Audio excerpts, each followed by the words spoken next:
In 2016, in South Korea, a woman walks into the police station to report that her ex-boyfriend had taken explicit photos of her without her consent. She wants to file a formal police report. The ex-boyfriend then gets called into the police station, where he says he's more than willing to do anything that he possibly can to show that he is innocent of what he is being accused of. But the problem is, it's broken. The police are like, what do you mean it's broken? His phone was conveniently broken. But the police, they're thinking, we can't just tuck away the case and call it a good day. We're going to have the man send his phone in to a data forensics company, the same one that recovered all the data from this Haewol Ferry victims' phones, and have an IT specialist look at it to see if they can recover any data. So an IT specialist takes it in, and for his privacy, we will refer to him as Park. Park gets assigned this man's phone, and he's trying to work on recovering any and all the data from the device, and he's really good at his job. He recovers almost everything. Over 200,000 text messages, group chats. 200,000 text messages? Yeah, 200,000 individual text messages. Wow, okay. Videos, photos, anything that could be recovered, he's recovered it. But suddenly, the police call the IT guy and tells him, we don't need your services anymore. You can just stop what you're doing and give the phone back to the man who brought it to you. They explain very briefly, the girlfriend has since dropped the criminal case. She's retracted her statements and said that she lashed out at her ex out of anger and that there were no photos. So the investigation is over. Wait, so did the police look at the text messages? No, they didn't look at anything. They're like, just turn it in. We don't even want to look at it. We don't even want to bother ourselves with this. But for the tech employee, Park, it felt like the investigation was just getting started. While he had been retrieving all the lost data from the man's phone, he couldn't help but peek. Could you really call it peeking? He has to verify that the data is being recovered. And how can you do that without even glancing at said data? And what he saw were images of women unconscious, videos of unconscious women being essayed, women being drugged and abused. In group chats, there were prices under these women, the cost of how much it would be to essay them yourself. Menus, literal catalogs of women for sale, messages that depicted people discussing the quote sale of these women. They would read like, number one doesn't talk that much and kind of loves money. She also has aspects where she doesn't have much charisma in drinking scenes, but her visuals are great. Number three, good visuals. She's bright. She's fun while drinking, but the negative aspect is she gets a little messy when she's drunk, but still a lot of charisma.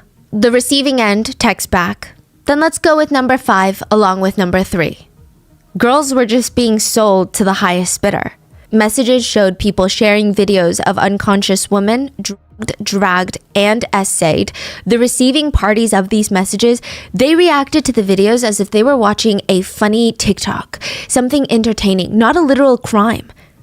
They would text things like, I fed her sleeping pills and assaulted her in the back, then in the front, then in the back again, and then I finished. People were responding, ha ha ha ha ha. Redacted, insert person's name, ate him. Some other people commented, the mouth on her is great. Another chat log showed a picture of a sleeping woman, and the friends responded, who is it? Her body is so freaking good. Another chat included a video of an unconscious woman being essayed with the text, who wants to watch explicit videos tonight? The friends responded, what's this? Is she unconscious? The sender responds, and if she is, send a video with an alive girl. It's because she's unconscious I can take these high-quality videos with Flash. Someone else in the group chat responds, you raped her, hee hee. In another text they write, she doesn't even remember who she did it with, implying that the drugs they fed the victim altered her memory. But someone else responds into the chat, no, she's just an R word. As Park is reading some of these messages and glimpsing at some of these pictures, he is realizing that there are literal crimes being committed in these group chats. Women are being drugged and essayed. He needs to alert the authorities about it. This feels like a shady crime syndicate out there running some sort of brothel out of their basement. He opens the group chat in full to see what other crimes they had committed, and he was shocked to see that he recognized every single contact name in there. The phone belonged to a famous Korean idol by the name of Chung Chun-young, or JJY. He was the lead of a band called JJY Band. Another idol from FT Island named Choi Jung-hoon, Lee Jung-hyun, lead vocalist and guitarist of CN Blue, and the biggest name of all was Lee Seung-lee from the global group Big Bang. And these messages, they revealed a complex trafficking ring operated by some of the biggest names in the Korean entertainment industry. The chat logs were between some of the most well-known, beloved celebrities in the industry, the wholesome kind of idols, like the ones that girls would look at and show their boyfriends and say, he would never do this. In another group chat, the idols joke about how 5 of them gang essayed a drugged woman the night before a fan sign event. There was another shocking video of a woman being dragged out of a club owned by Lee Seung-lee by her hair by a man who is about to do God knows what to her, and she's trying to desperately get the club employees' attention by smacking down their laptop screens as she's getting dragged out by her hair. Employees don't even look. They act like nothing is happening. The video was spread through the group chat. And so was another one. Well, it's a text message. And this is the reason why the employee of the data forensic company could never go to the police with these messages. A text read, I saw the messages between the Hyung and the police chief. They found out who snitched. Even high-up police commissioners were exposed to be VIP clients of this trafficking ring. Park had just uncovered a trafficking ring run by celebrities, police officials, and there was nobody that could help him. There was nobody that could save the victims because everyone at the top was dirty. But Park would secretly make a copy of every single text message. And 3 years later, it would be released onto the internet, exposing one of the most shocking Korean cases to date, the Burning Sun case. We would like to thank today's sponsors who have made it possible for Rotten Mango to support the Joyful Heart Foundation, whose mission is to transform society's response to sexual assault, domestic violence, child abuse, and they really aim to support survivors through their healing and reclaiming of their lives through things like education, advocacy, and policy change. This episode's partnerships have also made it possible to support Rotten Mango's growing team of dedicated researchers and translators. I mean, they really put their all into these cases. They focus on shedding light on stories from all over the world. And we would also like to thank you guys for your continued support as we work on our mission to be worthy advocates for these causes. And as always, full show notes are available at rottenmangopodcast.com. Now, Burning Sun is a case that we're revisiting from long, long ago because it's resurfacing in the news. There was a recent scandal that we'll get into. And additionally, because I feel like our quality of research has drastically improved. So truly, this is going to be a deep, deep dive onto the horrors of this case because it's a lot. We had multiple translators, researchers help assist with this one. There was one RM meeting where we had like 7 people in 3 different time zones just on a call for hours trying to get through everything again. We're like going through it 3 times, 4 times just to make sure everything is good. But as always, if there's anything we've missed or anything that was lost in translation or wasn't properly clarified, please let us know in the comments. And with that being said, let's get started. This case took place in Korea around 2018, but it's back in the news cycle for a lot of K-netizens because of a new picture that was posted to Instagram. Well, 2 pictures. We'll call them Picture A and Picture B. If you're listening to the audio version of this podcast, I'm going to describe both pictures to you. Picture A shows a beautiful private swimming pool from a resort in Bali. It seems like one of those villas that you can rent, and someone took a picture of the private pool in the back. The water in the pool is turquoise blue. There's beautiful palm trees, banana leaf trees surrounding the pool. There's this beige cushioned lounge chair next to the pool that you can lay down in and sit in the sun. It's beautiful. It looks expensive, which makes it a very typical picture to post on Instagram. Picture B is almost an exact copy of Picture A. But it's not a repost. It's not like someone stole Picture A and pretended, I'm in Bali too. It's a completely new photo. It shows more of the villa than the pool from picture A, but you can tell it's the same exact place. 2 pictures in the same villa in Bali. So what's the big problem here? It's a resort in Bali. Of course, there's going to be lots of people from all over the world staying there and taking pictures. Picture A was posted by girl A, since they want to remain anonymous in the news. Picture B was posted by girl B. The problem here was they ran in the same circles where it was discovered that they were both dating the same man. Former K-pop star, former inmate, and owner of the nightclub Burning Sun, Lee Seung-lee.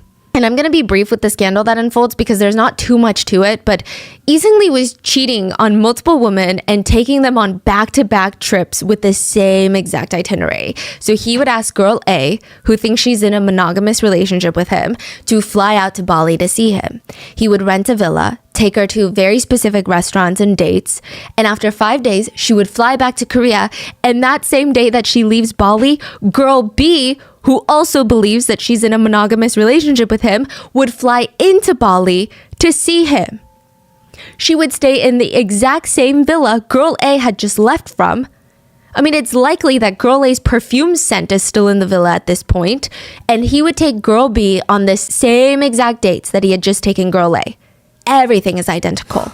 He had planned the exact same trip for both girls, took them to the same restaurants, the same beaches, the same hotels, the same cafes. He didn't even wait 48 hours before both trips. It was back to back. Girl A flies into Bali. Girl A flies out of Bali. Girl B flies into Bali. Girl B flies out of Bali.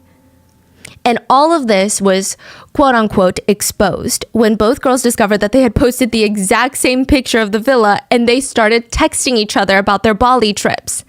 The story was sold to Dispatch, and some netizens commented on the scandal.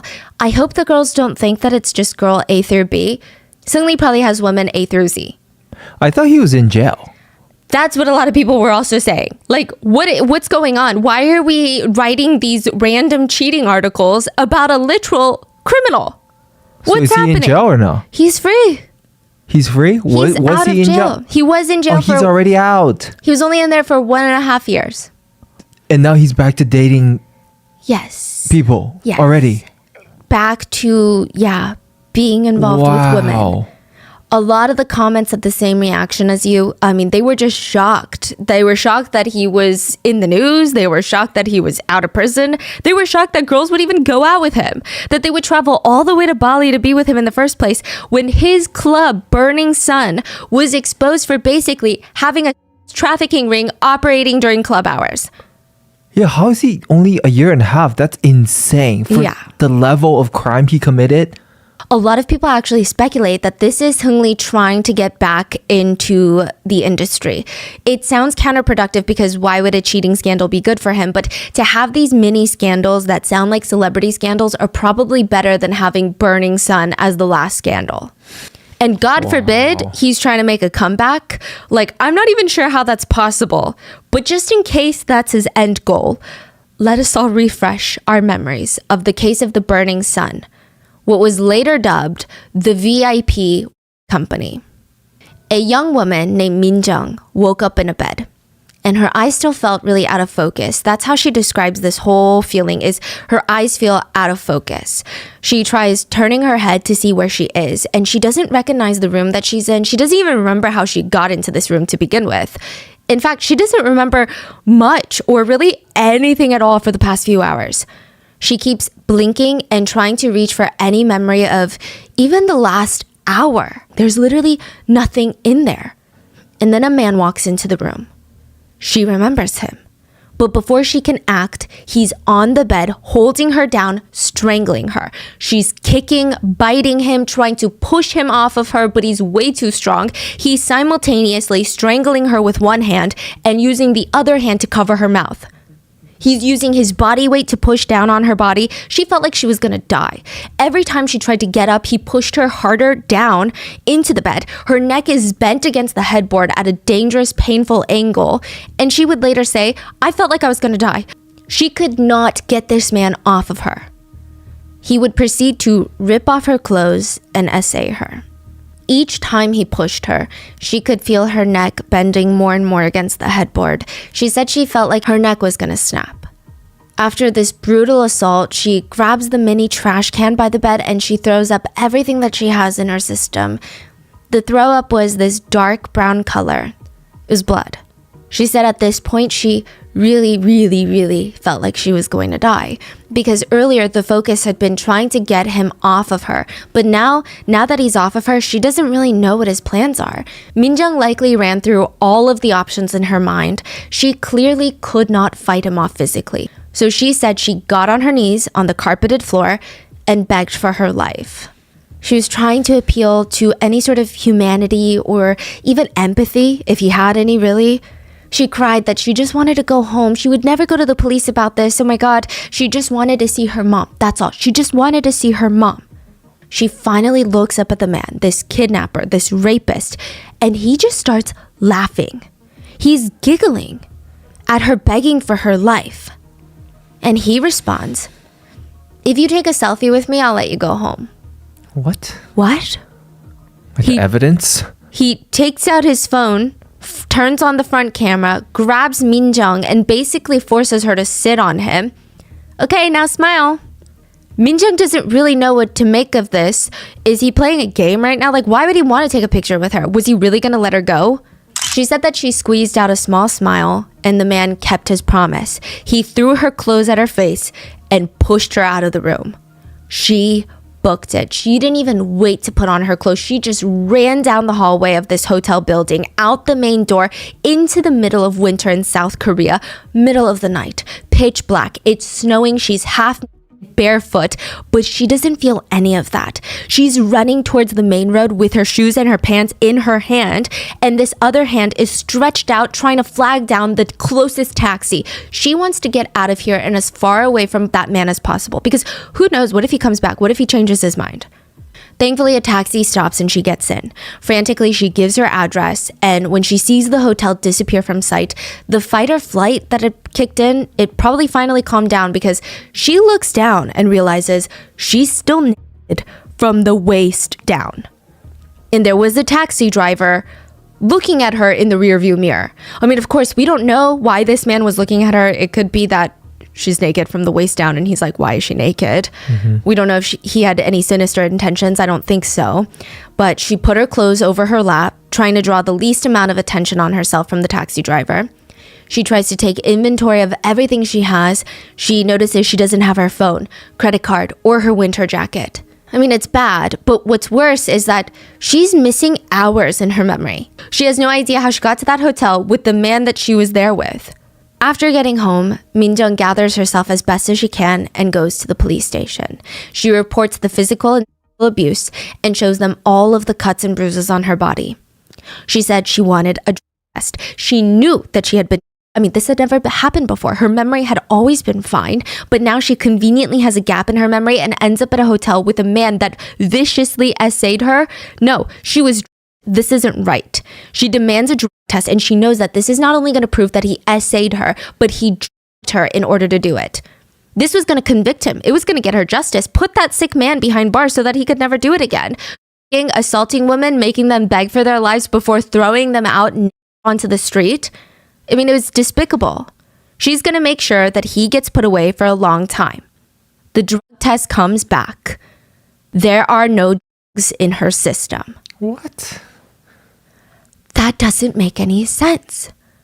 And I'm sure she could tell that the police were looking at her like she had lost her mind. She said the police started treating her like she was a liar, like she was a criminal, as if she's just making up lies to get back at a man that she slept with. And she's wondering, why would I do that? Women don't get anything good out of being a victim of a crime, especially in a place like South Korea where female victims are constantly shamed. Why would she make up this kind of lie? Because the man is Chavanos Ratakul. Let's call him Chav. He is a wealthy Nepo baby of influential Thai politicians, and he is considered a young businessman. But he's honestly just a Nepo baby. The police were asking Min-jung with these very patronizing looks on their faces, as if they had just caught a kid in a lie. So the police knew it was him? Yeah. What? She was like, I know this man. Let me give you the name of this man. I remember this man. They're like, are you sure it was really rape? I mean, we heard from witnesses that saw you guys at a club together and said that you guys were very close. And he is from a wealthy family. Are you sure that you weren't just interested in him? And maybe you went back to the hotel with him, did something that you're not very proud of. Min-jung felt like the police aren't even doing a thorough investigation. They just saw negative test, rich man being accused of rape. Must be some sort of gold-digging scheme to get money out of the guy. Min-jung is like, yeah, no, that doesn't make any sense. Do you have CCTV footage of the hotel reception? Because in the hotel lobby, I can assure you, I did not walk in there willingly. Technically, even if she did willingly walk into the hotel with this man, I don't think that means she wasn't assaulted. I just want to put that disclaimer out there. But she's trying to prove something, anything to the police so that they take her seriously. Which, they really should have done in the first place. But regardless, they pull the CCTV footage and Min-jung is floored. It doesn't make any sense. She sees herself walking into the hotel with the man willingly. He's not dragging her. She doesn't even appear to be dragged. She's walking normally, stable. She's walking at a leisurely pace. If anything, she's almost leading the man. She's walking in front of the guy. She's having an animated conversation with him. She's seen on CCTV camera of the hotel lobby smiling at the man. How is this possible? Chav is Thai, but since he's the son of influential politicians, he's a celebrity back at home. The allegations followed him all the way from South Korea to Thailand. He did some news interviews where he completely denied it all. I mean, as expected. But he even reported feeling sad. Yeah, he said, I feel very unlucky to have been swept into a case like this. I'm innocent, and I feel that this is all very unfair. And as a way of proving his innocence, the news channels played the CCTV footage of the two of them walking into the hotel. He said, when I was going into the hotel, she followed me.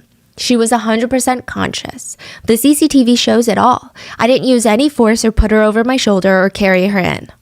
บอกว่ามันไม่ได้มีคดีว่าเราไม่ได้บริสุทธิ์นะแล้วก็เขาก็เตือนว่าคุณเนี่ยต้องระวังเรื่องนี้เขาก็หวังดี Min-jung felt like she was going crazy. She was being framed as this liar, accuser, manipulator, gold digger. I mean, they used a lot of eloquent words in the media news outlets, but they basically said she found out that he was rich, seduced him, took a picture with him because she was having fun, and now she's turned around and cried rape because she wants his money. So the photo was released. Yeah. And that became like something that, oh, wow. Chav is like, look, we had a good time. She's smiling. Does that look like someone who's fearing for her life? Wow. Min-jung knew that she would never in a million years lie about something like this. And you know what? There was something odd about the CCTV footage. Sure, at first it seems like she's happy to be there, but she has zero memory of it. And second of all, it's -8 degrees outside in South Korea. Where is her jacket? She remembers wearing a puffer jacket that night, but she's not wearing it in the hotel footage. So what is she wearing? Like thin, light sweater. Okay, like what you're wearing. Yes. Like that sweater. Okay. It's just very strange. She's an adult. No one just leaves their jacket out of even if you feel hot, you carry your jacket. Yeah. Where is her jacket? It just isn't something that she would do.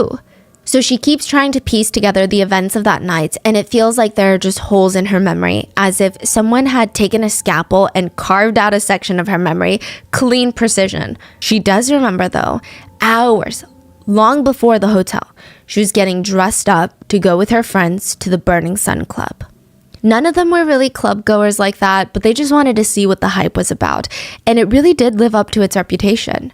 They walk in and the club is packed. Everybody's letting loose, enjoying themselves. It wasn't one of those like stuffy, stuck-up environments where everybody is eyeing each other up and down. The music is good. I mean, it's loud, but it's very good. Everybody's dancing. It's a nice break from the work and the school. She remembered it was fun. She remembered her friends had all purchased a table. They sat down and she offers, hey, I'm going to go to the bar and get us all some drinks. At the bar, she felt this gentle tap on her shoulder. Turns around and it's a man. Now, to give you further context, the Burning Sun is kind of known to be a Wattpad club. Yeah, kind of, right? In the sense that there were some anecdotal reports that women would go to the Burning Sun, run into wealthy, young, attractive foreign businessmen, and start dating them. which is just like an innocent, cute Wattpad dream. It kind of implied that most men at the Burning Sun are well-connected, high-powered, high-net-worth individuals that are also kind of attractive. So it's likely Min-jung was like, oh my god, this is kind of funny. It's like my own little Wattpad moment, right? The man is tall, handsome, but more importantly, he was a gentleman. He kept a respectful distance, kept his eyes on her face, not her body, didn't even try to touch her waist, touch her arm while he laughs, none of that. No physical contact. He's kind, talkative, respectful. In this loud, busy club with people actually dancing on each other, this tall, handsome guy is asking her about her pets and hobbies. He's very nice. She even joined him in his VIP room later to talk about all these mundane things, and it was kind of cute and wholesome. Min-jung's having fun, but at the end of the day, she is still a girl at a club, and that is something that you never really forget. So when he offers her champagne and whiskey, she's like, oh, I don't really drink champagne, but I'll take some whiskey. She takes 3 shots of whiskey that night. I'm not a big drinker, so to me, I have no idea how much that is, but apparently it's not much at all, especially if you know your limits, which Min-jung did. She knew that 3 shots of whiskey would not even make her tipsy. Maybe on an empty stomach, but she ate dinner before she came. I mean, it was nothing. And she didn't even take the shots back to back. She's not slamming it down. She's careful. She spaces them out, drinking water in between. She even told the guy straight up, hey, I'm not really fond of being drunk, so I'm just going to take it easy tonight. He was so nice about it. He kept pouring her glasses of water and sliding it in front of her. Here, drink the water since you don't want to get drunk. It helps. She thanked him and they continued on with their conversation until she felt this out-of-body, almost a floating sensation. Mid-conversation, her eyes go fuzzy. She was trying to be polite and focus on what this man is saying, but it's like her eyes were out-of-focus camera lenses. She tries wiping her eyes discreetly, blinking, but even her brain starts to feel fuzzy. It feels like she had been drinking heavily all night long, but that doesn't make any sense because she had been so careful not to get drunk. She had even been taking just glasses of water in between her shots of whiskey. She tries to rub her eyes again, but she said that her hands were not coming up to her face now. She tries to move, even just one finger. Nothing's moving. It was kind of like sleep paralysis where you can't even move though you try really, really hard. And even with something like sleep paralysis, there's this strong level of panic associated with that feeling of not having control over your body. But imagine that experience at a club with a bunch of strangers. I'm sure it's a different level of confusion, stress, anxiety, panic. Her body was no longer responding to her brain. The man that she had been talking to, still going on and on about how he had a flight scheduled tomorrow to go back to Thailand, and he's just fading into this big blur, and she heard his voice through it all, and it felt like she was listening from a completely different dimension. It sounded very distorted. She heard him say, so you have to make me happy today. And that's it.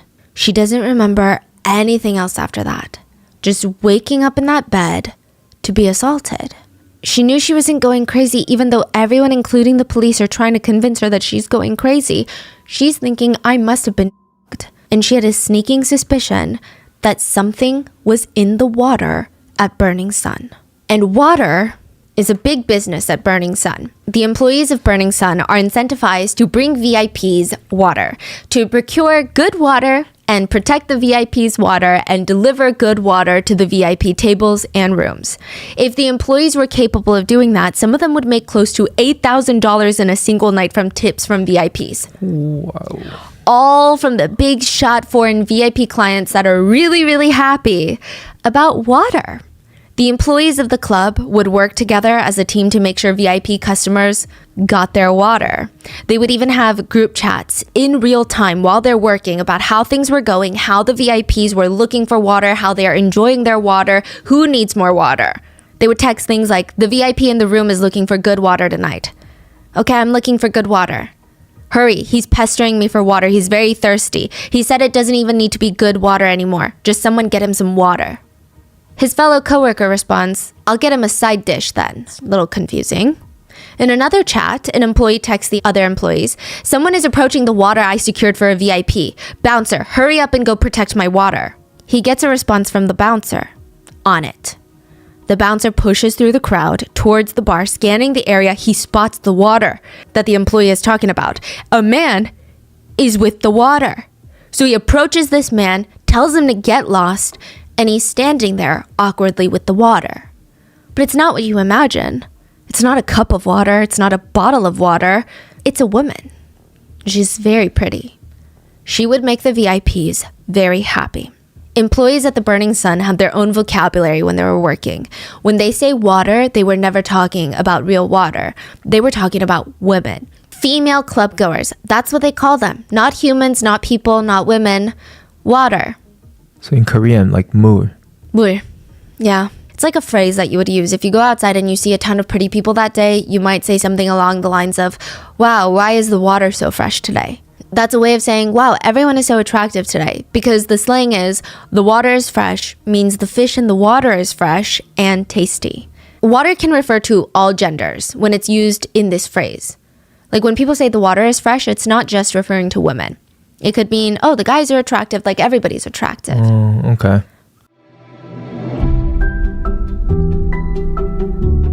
I sometimes am lurking in my Instagram comments and I see that a lot of you guys have businesses, and I always try to support where I can, which, side note about it, you guys are very talented. And most business owners that I personally know use Shopify. Shopify is the global commerce platform that helps you sell at every stage of your business, from the launching your online shop stage to the first real life store, first real life pop-up stage, even all the way to did we just hit 1 million orders stage? Shopify is there to help you grow. Whether you guys are selling scented soaps or offering outdoor outfits, Shopify helps you sell everywhere, from their all-in-one e-commerce platform to their in-person POS system. Wherever and whatever you're selling, Shopify's got you covered. Shopify can even help you turn browsers into buyers with the internet's best converting checkout, which is 36% better on average compared to other leading commerce platforms. And Shopify even has Shopify Magic, your AI-powered all-star. It can whip up captivating content, blog posts, product descriptions. It can even generate instant FAQ sections. And I really like that Shopify gives you everything that you need to take control and take your business to the next level. You can customize your online store to your style with gorgeous, flexible templates. They've got powerful tools. They even have marketing tools to help you create, execute, and analyze your online marketing campaigns. I like that Shopify covers all the hard stuff of the business so that you can just focus on what makes your business so unique, which is the creative side. Shopify powers 10% of all e-commerce in the US, and Shopify is the global force behind brands like Allbirds, Brooklinen, and millions of other entrepreneurs of every size across 175 countries. Plus, they have award-winning help to support your success every step of the way. Because businesses that grow, grow with Shopify. Sign up for a $1 per month trial period at shopify.com/rotten, all lowercase. Go to shopify.com/rotten now to grow your business no matter what stage you're in. Shopify.com/rotten.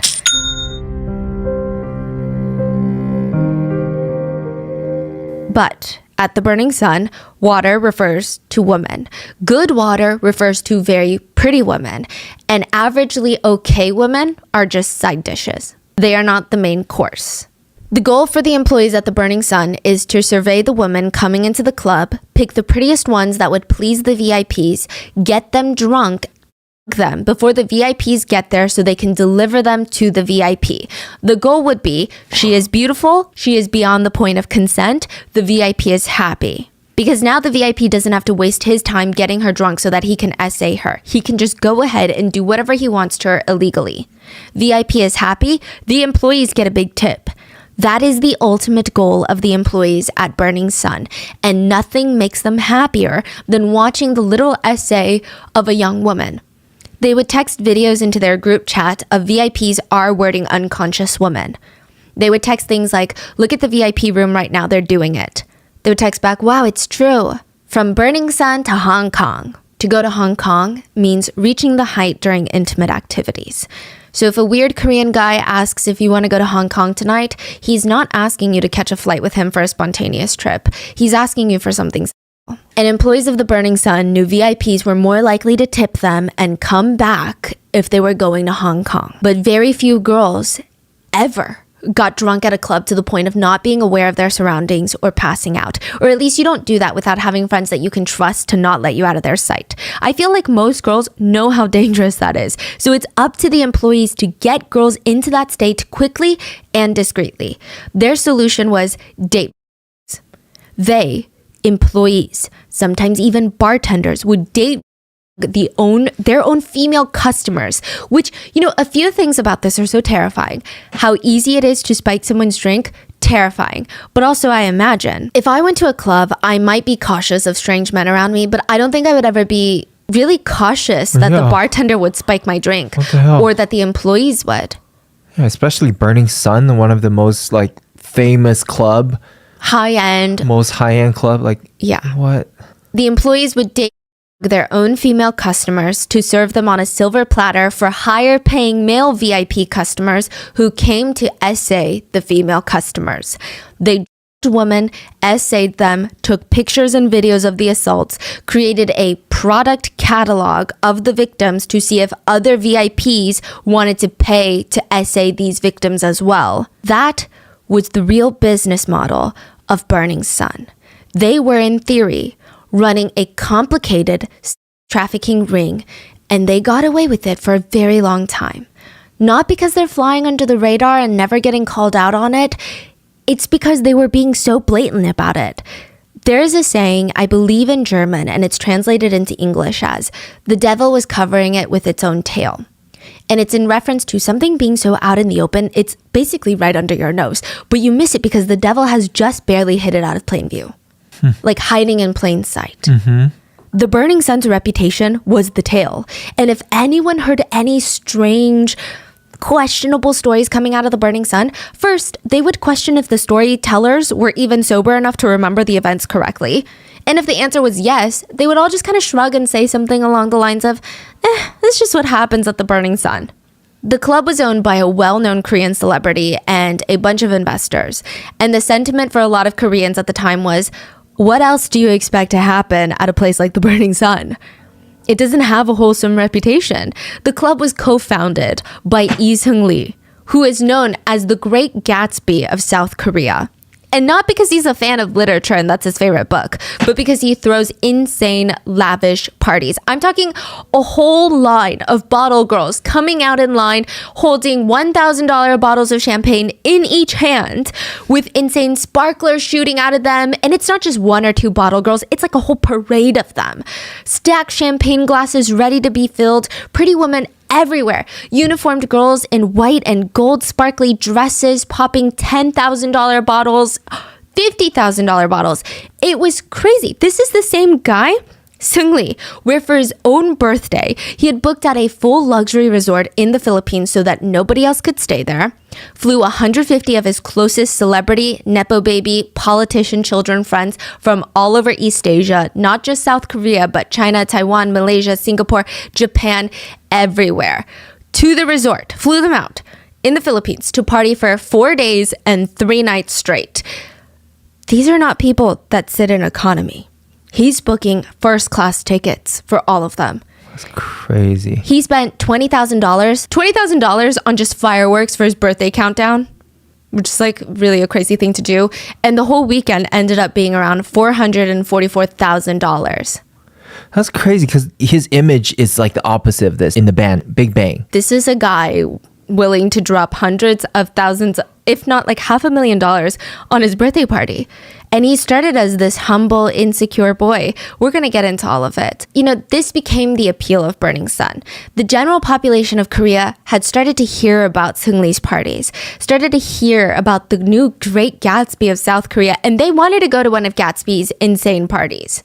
But back before Seung-lee opened Burning Sun, there's no way. How do you get on a celebrity's guest list? But now with Burning Sun, the club, they can experience it firsthand. So yeah, chaos is expected. People would say, did you hear about that underage girl? What? The underage girl that stole her mom's credit card and spent it all at Burning Sun. Apparently the mom found out, rushed to Burning Sun. The bouncers called the cops on the mom. Mom gets handcuffed, dragged away. But the crazy thing is, there's speculations that it wasn't just a girl with a fake ID who wanted to party, that maybe Burning Sun was trying to target underage girls to come to the club. Wow.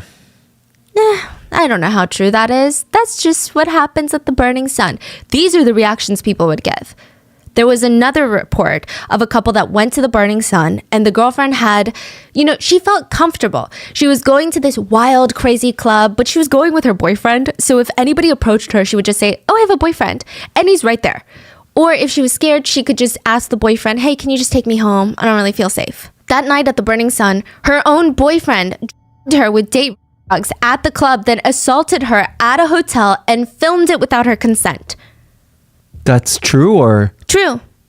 She filed a police report against him. Wow. The boyfriend claimed, "My girlfriend consented to it all. We're dating." Of course she consented. She wanted it. She said when you're on GHB, the date drug, it feels like you're in a trance. You just do whatever you're told to do, and you kind of hear things, but then you have no recollection of anything once you truly wake up and snap out of it. You feel like a zombie, that you can take orders, but you don't remember any of that. But it's just what happens at the Burning Sun, right? How can they control what kind of boyfriends come in with what kind of intentions? Then another story came out. A witness, Miss K, stated that she was with this guy that she had met at Burning Sun, and he's like, "Hey, do you want to come up to my hotel room upstairs? Because the Burning Sun is attached to a hotel." She accepted. She said that she was just going to go up there to have a drink with him. But as soon as he opens the door to the hotel room, she sees something very, very alarming. A woman is laying unconscious on the couch, and a man is shoving his face in her chest and climbing on top of her. He gets off immediately, like he had just been caught doing something. He's friends with the guy that she walked in with. So I guess they're sharing this room or something. And he just starts laughing, and he's like, "Oh yeah, this is my girlfriend and she's super drunk right now." But that's not what it felt like. The girl didn't just look super drunk, and something about the whole vibe, it didn't seem like his girlfriend either.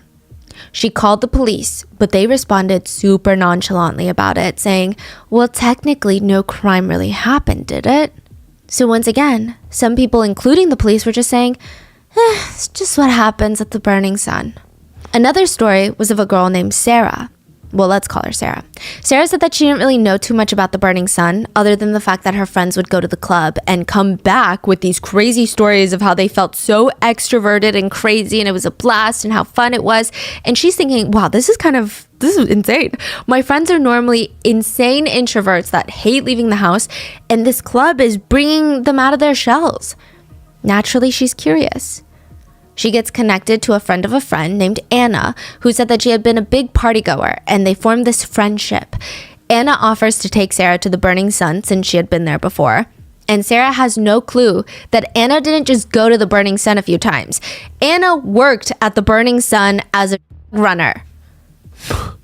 Once they get to the club, Anna gives Sarah a pill and encourages her to take it. It was ketamine, which is known to sedate, incapacitate, and cause short-term memory loss in people. It can also be used as a date drug, which an employee of a business befriending a young woman, lying about her affiliation with said business, and supplying the young girl with drugs at said business, that sounds like it's been ripped out of some sort of trafficking handbook. But again, people were like, we don't really know the relationship between Sarah and Anna. And let's say an employee did that. She could have just been a weird employee that does drugs. It's not representative of the club. And it's just what happens at the Burning Sun. There were other rumors that Burning Sun employees had undercover doctors to be around just in case a VIP or someone in the club overdosed on drugs, so that these doctors would be available to try and resuscitate so that no one would get busted for drugs. This is a very speculative rumor, so take it with a grain of salt. But later, with everything that comes out, it's not completely unbelievable. All in all these people that were coming out with their stories of the Burning Sun, they're getting brushed off. So of course, if the police, if their closest friends and family don't really take them seriously, why would they go to a bigger audience and tell the world, hey, something weird is happening at the Burning Sun? It almost became normalized for alarming stories to come out, and people would just laugh it off and say, Burning Sun is crazy. So let's talk about the business model of the club. The Burning Sun Club was attached to an upscale hotel. It's called Hotel Le Meridia. I'm trying to pronounce it in the French way. And both club and hotel are going to be linked in a really dark way later. Burning Sun's business model was that once those club doors open and patrons start flowing in, two separate business operations are going to be running at the same time. The legal operation and the underground VIP operation. The legal operation runs like most popular high-end nightclubs. Weekends, there are lines wrapped around the building. Every young adult wants to party at this exclusive nightclub. It became a lifestyle brand. Even if you weren't necessarily having fun at the Burning Sun, just by taking a picture and tagging it on your Instagram story meant that you were someone. Not everyone could get in, and that's why everyone wanted to get in. Of course, like other clubs, guys had to pay a cover fee to get in. But if you were a tall, attractive, young woman, you would get in for free. Side note, I'm not a club goer, so this doesn't really impact me either way. And I'm not saying that women shouldn't get into clubs for free. I think women should be allowed into a lot of places for free, like the boardrooms. But we are a capitalistic society, and at the risk of sounding dramatic, if you are not the one paying, you are the product. A bunch of guys wanted to go to the club because they knew Burning Sun had high standards for women. So only the prettiest girls got in for free. A bunch of girls wanted to go to the club because they knew that in order for guys to enter, not only did they have to pay a cover fee, but Burning Sun also attracted a certain kind of man. And usually, if you saw a guy at a VIP table at the Burning Sun, that meant that he did very well for himself. And then, of course, there were just the people that were curious about what the hell was going on inside. So they're like, let me just go once. So within the first few weeks of opening, Burning Sun made around $1.4 million. Wow. After 6 months of being in business, their earnings doubled. And that's just the legal side of their business. I would imagine they're bringing in a lot more money with their underground business. Cover fees are a small source of the legal income. The main moneymaker for the club's legal business was alcohol packages, VIP tables. Burning Sun made the money spending experience fun and lavish. If you purchased an alcohol set for your table, beautiful women in short dresses would come with sparklers in bottles parading around you to let the whole club know that you just made a horrible financial decision. They had 5 main sets. The Heaven set, which included 5 bottles of champagne for $10,000. Continental set A, $50,000 for 80 bottles of Dom. 80, I don't even know. Wait, so the Heaven set is the cheapest one? Heaven set is the cheapest one. Oh. Yeah. For $10,000. Yeah. Wow. Continental set B included 30 bottles of Jay-Z champagne, and it's $50,000. Continental set C, 40 bottles of a different high-end champagne, $50,000. And lastly, the most expensive set was called the Mansour set. Apparently, it was named after the vice president of the UAE, who is known in Korea as a world-class rich person. That's what they call him, literally, a world-class rich person. His net worth is $30 billion. So yeah, I would say so. He is a world-class rich person. He's part of the royal family. Oh, yes. I see. Yeah. The set comprised of 22 bottles, and it was priced at $100,000. It's alleged that Seungri made up the Mansour set for fun, thinking nobody's going to spend $100,000. But people did. There was one Taiwanese businesswoman that would come in and blow $200,000 in one night. A businesswoman? Well, some sources report she's a businesswoman. I would say most sources report her to be the housewife of a businessman. Yes. Okay. She would later become an investor in the club and Seungri's bottomless purse. Huh. Side note about her, I don't know if she saw the future of the business, that's why she invested and spent so much time at the club, or if she just had a love for Big Bang. I kind of get the feeling that she's just obsessed with Big Bang. She would bring her luxury designer bags to be signed by Big Bang members. It just seemed like she was a super rich fan. So we went over the legal alcohol menu for club goers, but in order to experience the full menu of the Burning Sun, you have to be a consistent VIP. This is going to open you up to a whole new world. When a VIP walks in through the door, first of all, they get a separate entrance. And if you spend around $10,000 a night, you get 2 guards to accompany you, and they are also kind of like your butlers. The employees in the club know when a VIP walks in, and they all cater to that person all night long, making sure that everything that they could possibly want under the sun, they've got it. VIPs want to do drugs, even though it's highly, highly illegal in South Korea, no problem. There's a VIP bathroom at the Burning Sun where allegedly could be taken orally, but also through the vein if that's what the VIP clients wanted. Full service. Side note, a lot of these employees would spend their time working as merchandisers. This is a very important position at the Burning Sun. So most merchandisers, at like most establishments, they need to keep inventory of the alcohol, make sure the bartenders are giving top shelf alcohol for someone that orders it and keeping the house vodka to the house vodka orders. But there's another side of merchandisers working at the Burning Sun. And we're mainly going to be talking about them moving forward when I talk about merchandisers. They are there to provide all other products, quote, products, for the VIPs. The regular merchandisers take care of the alcohol, the food, the napkins, the crystal glasses for the whiskey. The VIP merchandisers are almost like personal shoppers, personal concierges, butlers for the night. And they usually try to plan ahead for the VIPs' needs over the weekend.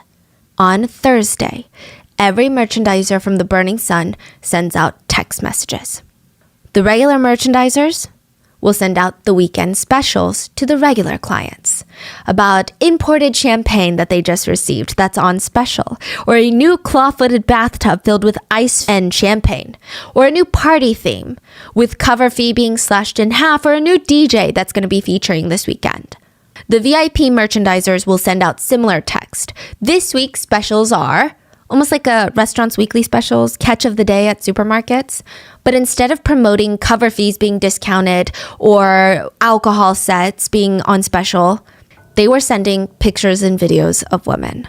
All unconscious women. They were naked and had just been essayed by other employees or VIPs. The merchandisers believed that these women, these victims, could be victimized again. So it's just a matter of which one the VIPs wanted. Under each picture or video of a girl was a price.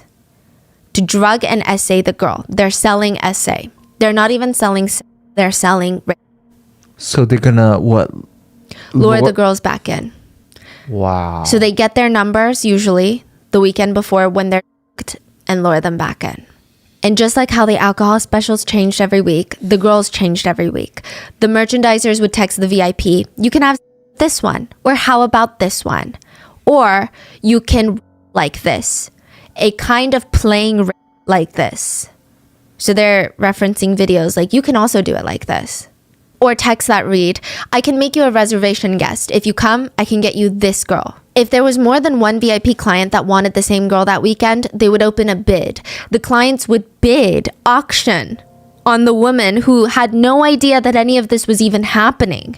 Many of the club investors and VIP clients were wealthy businessmen from other countries. So there were a lot of rich Chinese, Japanese, and Thai businessmen who would travel for work to Seoul, and they would stop by the Burning Sun to let off steam.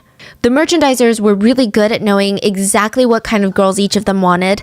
They always stated that the Chinese VIPs really liked Gangnam Onnis. So Gangnam is like the Beverly Hills of Seoul, and Onni means older sister.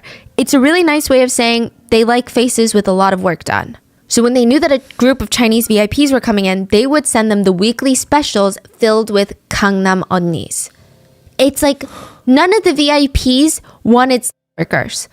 That's the part a lot of netizens were infuriated by, because regardless of how anybody feels about sex work, if it is between two consenting adults, there is a level of understanding there. There is a transaction that's being made, and in the best case scenario, it's a win-win. Both parties get exactly what they want. And I say that in defense of the workers, right? Because usually they get the shorter end of the stick. Now, anyway, it would be a bit more acceptable if this club was illegally running some sort of brothel. But that's not what's happening. They're straight up trafficking. I mean, this is like human trafficking. None of the VIPs wanted sex workers. They wanted girl next door, truly did not know that she was getting and being filmed while being assaulted. They wanted victims. That's what they wanted. But let's say they didn't choose a girl through text ahead of time. They showed up without advance notice. The merchandisers would go out and pick out the girls that they felt best suited the VIP's types and bring them into the VIP room. So they just walk around on the floor? Yeah. And just any girl that had come to spend money at their establishment, a potential victim. Or the VIP would already have their eyes on a girl or two in the club, and they would just be brought in. They would request, I want that one and that one. The employees would go those girls and bring them in.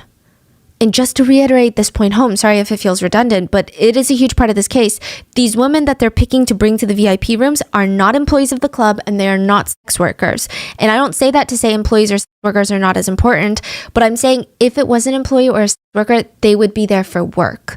Like, these women literally came as customers have no idea that they're being chosen to be victimized. They're like Minjeong, just hanging out with friends. The assaults would either happen right in the VIP rooms or upstairs in one of the hotel rooms of the La Meridia. And the hotel also happens to be an investor in the club. So there is a question of how big and how well thought out this operation was from start to finish. The hotel owns close to 50% of the club. Okay. The speculation being perhaps that was the whole point that Burning Sun was created. For this reason. It's not a club that happened to fall into trafficking, but rather partnered. A front for trafficking. I think the unsettling thing about this case is both operations were done pretty out in the open. This is a club. It's not like one of those money laundering schemes where a front is a churro shop and behind the scenes is God knows what. We'll never know because the public will never see it, hear about it, know anything about it. But with Burning Sun, they're running these operations in front of all the club goers. I would liken this to the feeling of going to a supermarket, shopping for beef, not knowing that there are security cameras watching you and another group of people behind those cameras shopping for human meat. Like that's the feeling, I'm sure. Yeah. And because nobody really knew what was going on inside the burning club, aside from victims who were staying quiet out of fear, people were lining up, fighting, paying to get into the Burning Sun, a place that would turn out to be a literal hell for the victims. And it all gets exposed by a 29-year-old man by the name of Kim Sang-gyu. We're going to call him Kim for the rest of the story. November 24th, 2018, Kim went to Burning Sun with a bunch of his friends. It was his friend's birthday. They're all there to have a good time. It also happened to be the first snow, Cheonneun, which is a very special day in Korea. We're supposed to make a wish and spend it with your loved ones. It's a very cute, romantic day. So Kim decides to go outside. He's in the Burning Sun and the snow starts falling. So he's like, oh my God, I'm going to go outside just quickly to see the snow. He kind of parts with his friends, and on his way out, he sees a woman half passed out, barely conscious, being dragged out by a man. She looks like she's trying to grab onto passerbys. She doesn't want to leave. It's clear this is not consensual. She clearly wants help. So Kim decides, I'm going to help. He decides to block the man from taking this woman. And this man happened to be a VIP client, and the employees of the Burning Sun did not take well to Kim standing in the VIP's way. Wow. So they're like blatantly. Oh, in front of people. Wow. Yeah. The employees also did not appreciate that Kim was now standing in their way of making a fat tip. So they drag Kim outside in front of Burning Sun CCTV cameras into the snowy road, and they start beating him. They start pummeling Kim. The club executive was one of the main perpetrators. He trips Kim with his foot, grabs Kim by the hair to hold his head in place, uses his other hand to punch him in the face repeatedly. It was getting to the point where even one of the bouncers was like, hey, let's chill out a little bit on this customer. But this executive is not listening.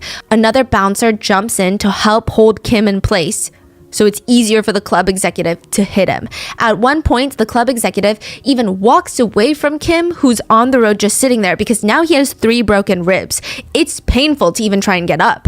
This is not a light beating.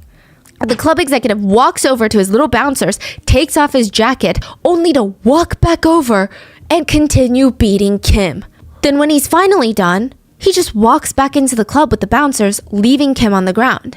Kim is confused, scared, but also, rightfully, really pissed. He calls the police, who gets there 12 minutes later, and he's explaining to the police what happened. And he's pointing at the CCTV cameras like, hey, it's all on there. Everything that happened, you're going to see it on there, so go look at it. The police don't really do anything. And Kim is like, what are you doing? I said the person that did this to me is in there. He went that way, so go into the club and find him. They're still not really doing anything. Frustrated, Kim kicks the trash can in front of the VIP entrance, and they still don't do anything. Finally, officers decide to go into the club, leaving Kim outside. They talk with the security, they talk with the club executive that beat up Kim, and once they get back outside of the club, they arrest Kim! They tackle Kim to the ground and arrest Kim! They handcuff him from the back, which I imagine is quite painful as he has 3 broken ribs. Employees are oddly seen helping the police arrest Kim, which is just really suspicious if you think about it, because yeah, exactly. Even if a client did something wrong and they're getting arrested on the premises, why would you help? Like, There's enough cops already. Yeah. Kim would state that as he's being dragged into the police station, the officers intentionally tripped him, and since his hands were handcuffed behind his back, he had nothing to break his fall except with his face. An officer tripped him? Yeah. He had busted his face, had a severe nosebleed. He claimed the police also kicked him and hit him several times where he had already broken his ribs. He had several broken ribs and they still refused medical care. He was seen at the police station yelling, "Seungri's club, you guys got money, they do hard and they do marijuana in there." 승리 클럽에 너네는 돈 받고 걔네는 마약하고 걔네 거기서 대마하고. January 28th, 2019, Kim starts going on interviews and making posts about what happened to him inside the Burning Sun. His main accusations were, the women are being at the club. Police are getting paid by the club to look the other way. He said, screams could sometimes be heard coming from the VIP rooms of girls begging for help. These are masked by club security, and then the paid-off police department nearby protects the club from legal liability. The police aren't here to protect the public. They're corrupt. Kim started a Blue House petition, and it received more than 200,000 signatures in just one day. The petition detailed specific and assault cases that allegedly happened within the Burning Sun Club, as well as their sketchy and corrupt relationship with the local city police. It gained so much attention, the president at the time promised to have his team look into it. But when the Blue House looked into it, the police just turned in random reports that Kim was committing assault in the club. They argued, look, Kim is the one that was essaying people in the club. He was caught, dragged outside by employees, and beaten. Should he have been beaten like that? No, but the employees just really hate scum of the earth essayers, you know? So we came out and we arrested the guy. With this, all the news outlets started reporting Kim as some sort of criminal, which it's a whole long story we're going to get into later. But the Burning Sun even came out with an official statement stating Kim was an offender and they had no choice but to kick him out. To support their statement, they submitted 2 complaints from women who allegedly were assaulted by Kim at the club. Suddenly, the story very quickly becomes a he said, she said situation rather than a very serious allegation of trafficking inside of a club. But netizens did notice something strange. The person who filed a complaint against Kim saying that she was harassed by him at the club was an employee of the club. Not saying that they can't be harassed by clients, but like, she was a merchandiser at the club. It was Anna, the runner. People didn't know that yet, but still, it was just weird. Right after he alleges that there's an underground ring happening at the club, an employee of the club says that he is the assayer. Kim said that he was charged unrighteously and inaccurately on 7 charges, including defamation, indecent acts, criminal battery, and more. And our team tries really hard to not make something about something that it's not, right? But there was a feeling by the K netizens and by a lot of people that had gone to the Burning Sun. Okay, a man has spoken out about the club. And sure, it's kind of a he said, she said situation, but a lot of netizens were still on this man's side and supporting him. And it kind of felt safe enough for women to come forward now. Because if it had been a woman whistleblower to this, there had been other small cases of women trying to anonymously come forward that something weird was happening at the Burning Sun. They were slut shamed to hell and back. But now that there was a male at the center of this whistleblowing situation, right, they felt like, okay, maybe we can also help bolster his story because we have our own stories about the Burning Sun.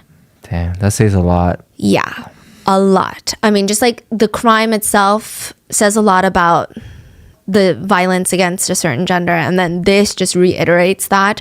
So, you know, like I said before that, it was people like Minjung, people who are getting victim blamed, and now a man comes out and they're like, okay, maybe this is our chance to expose what's really been happening. So because of Kim, a lot of anonymous women start coming forward with their stories of the Burning Sun. Many of these stories would confirm Kim's allegations of police corruption because many of these women reported their essays to the police and they did nothing. It was revealed that the most commonly used to essay women at the club was GHB. It's called 물퐁 in Korea. Well, at least that's what most commonly used slang for it. It is the most commonly used date drug even here in the US. It comes in a clear liquid form or white powder that becomes completely dissolved and invisible in liquid. It is odorless, tasteless, and colorless. There was a journalist who experimented by taking GHB herself under the care of a doctor. She was so loopy. She alternates from being passed out To being awake and like writing things on her hand and talking about her mom, she doesn't remember a single thing. None of it. Wow. But that's not the only damage. Long use of GHB can result in poor memory and even brain damage. If you take a lot while consuming alcohol, it could even result in death. The victim usually starts becoming semi-conscious just from one sip. It's like the lights are turned off suddenly. But it can't really be detected that well. It's often compared to a state of dementia. You can walk around by yourself, but you don't remember walking around. And everything feels separated from your own free will. At the Burning Sun, some employees would request to be brought zombies for VIP room 3, for example. They'd be like, okay, we need zombies in room 3. Because GHB makes the victims able to walk and talk, but they're not there. They're not making any decisions themselves, so they know that these victims are either entirely unconscious or their cognitive abilities are all heavily affected by the. So they know damn well that there is no consent that is given. And the worst part of GHB is that the drug is basically untraceable. I mean, yeah, it's not untraceable, but it's not for long. So that's how the girl tested negative. Yes. So depending on the person, the drug can be completely metabolized anywhere between 5 to 24 hours of use. Meaning, if you go home feeling like something very sinister happened, you feel like, okay, I need to get my thoughts straight before I go to the police station because I can't walk in there and say, I don't know, something happened, I don't know. But by that point, the be completely out of your system. Mm-hmm. Wow. And you would be labeled as a flower snake in Korea. It's referencing a woman who seduces men, sleeps with them, and then wakes up the next morning deciding to sue them for money. In Korea, the drug is often described with this phrase, I did this action, but I don't remember doing this action. Which I think is a really good indicator of how hard it is in a place like Korea to prove that you've been drugged and assaulted and have the police take you seriously. At this point, everything starts snowballing. It went from a man was being assaulted and maybe a single VIP was assaulting a woman, or at least trying to. Then it snowballs into no, they are running a sex trafficking ring and there are many, many women getting drugged and assaulted by many different VIPs and the employees are all in on it. And the big question on everyone's mind, which I don't know if it was the most appropriate question at the time, but it was, how much of this did K-pop idol Lee Seung-lee know about it? As one of the co-owners of the club, people wanted a public statement from him ASAP. Did he or did he not know that his employees were running a business at his club? Seung-lee's dad did an interview with media first, where he claimed Seung-lee was blindsided by all of this. He stated that his son had businesses everywhere, and he's still an idol after all at the end of the day. These businesses are not his main business. As much as he wants to be super involved at the Burning Sun, he just didn't have the time. And now he's super shocked and disappointed, just like all of you, the public. The dad said, and I quote, "There's too many speculative articles about this Burning Sun case. They're only taking the other side story, and it's unfortunate that they're only focusing on that. Just because it's called the Seung-lee Club does not mean that my son was directly involved with the things that had happened." He would later go on to insinuate that the media just wanted to attach Seung-lee so heavily to the crime because it makes for a better story, makes for a better headline. The dad even went on to say that Seung-lee didn't even own the club anymore, and that he wasn't in a position to give instructions or give orders at the club. He had a CEO in place for that. So Seung-lee is not the CEO of Burning Sun, just a co-founder. His dad goes on to say, "I talked to Seung-lee today. He said his fans and everyone will want to hear an explanation. He sounded like he was having a hard time. He can't help but feel misunderstood. My son is not in a position to directly work at Burning Sun. He's rarely in Korea and he's busy with his ramen franchise." Yeah, he has a ramen franchise. "And solo concerts abroad. This time, I'm sure he really felt the burn. It's unfortunate." But last month, he received the 2019 Korea Consumer Evaluation Best Brand Award, but none of that was covered by the media. Instead, it comes out as if he's a criminal. His true intentions will be revealed through the investigation, but it's upsetting that even before the results come out, he's accused of doing hard drugs. He did a urine test because of this issue, and the results showed nothing was wrong. My son feels wronged. Fake news is being spread by the media. He's not a child that could hurt others. My son is having a hard time, especially because the media is making things up. My heart hurts too. Then Seung-lee did an interview of his own where he stated he never bribed any police officers or a police station. He stated even if he wanted to, he didn't have that much power. He was basically just a boy that sang on stage. He said that all he did was lend his name and fame to help the club gain more foreign fans and have more club goers come. And sometimes he would DJ at the club, but that was really his involvement in the club. He said, I don't even know the financials of the club. He goes on to throw his business partner of Yuri Holdings, the company that owns 20% of the club, that is co-founded by Seung-lee. So his dad is saying, Seung-lee, my son, doesn't even own shares of the company of Burning Sun.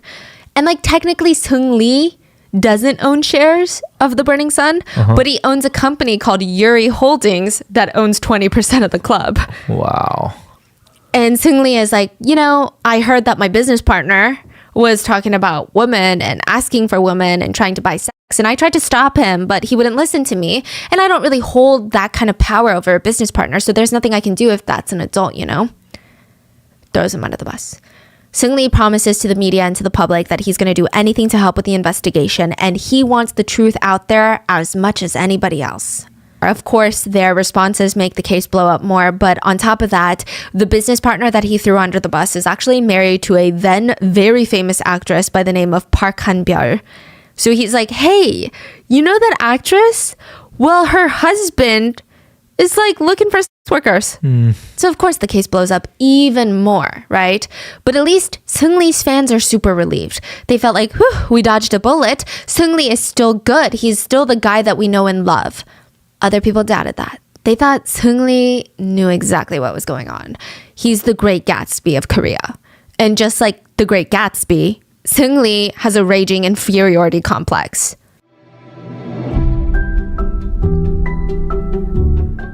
The holiday seasons, I usually get a lot less sleep, but I am solely energized through peppermint flavored sweets and sparkly holiday decorations, just running straight off of vibes.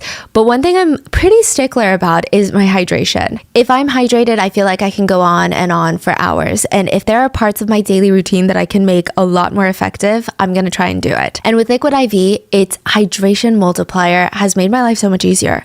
I can get 3 times the electrolytes of the leading sports drink, plus 8 vitamins and nutrients for everyday wellness. It's really nice because Liquid IV hydrates 2 times faster than water alone and all in one stick. So you pour 1 stick of Liquid IV into 16 ounces of water and it hydrates better than water alone. There are no artificial sweeteners and now it's available sugar-free. They've got 3 delicious flavors. In the sugar-free option, they have white peach, green grape, lemon lime. I've always been a very citrusy person, but their white peach is really good. The green grape is also very tart and crisp, which is how I like it. Lemon lime, of course, is a classic. And I just like how easy it is. The packaging makes it super convenient to take Liquid IV on the go. And I always thought Liquid IV were for workout people, you know, people who want to stay hydrated and work out at the gym, which I've done before with Liquid IV and I love it. But it's also just for people like me running errands, going holiday shopping, pouring it into my water in between stops. Grab your Liquid IV hydration multiplier sugar-free in bulk nationwide at Costco, or you can get 20% off when you go to liquidiv.com and use code RottenMango at checkout. That's 20% off anything you order when you shop Better Hydration today using promo code RottenMango at liquidiv.com.